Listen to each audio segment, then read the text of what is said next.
Most people know investing is important, but they don't start because choosing stocks feels risky and confusing. What if you could invest without picking a single stock yourself? That's where investment funds come in.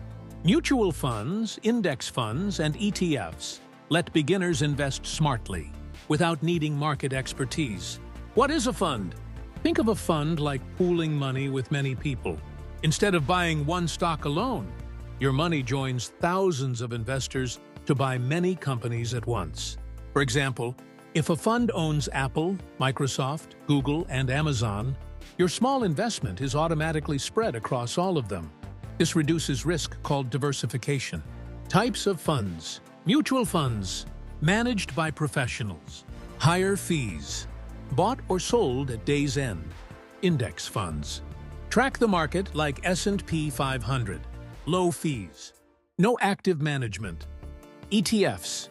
Trade like stocks. Low cost. Easy to buy and sell anytime. Why funds make sense. Funds save you time, reduce risk, and protect beginners from emotional investing. You don't need to predict winners. You grow with the market. Investment funds aren't about getting rich fast.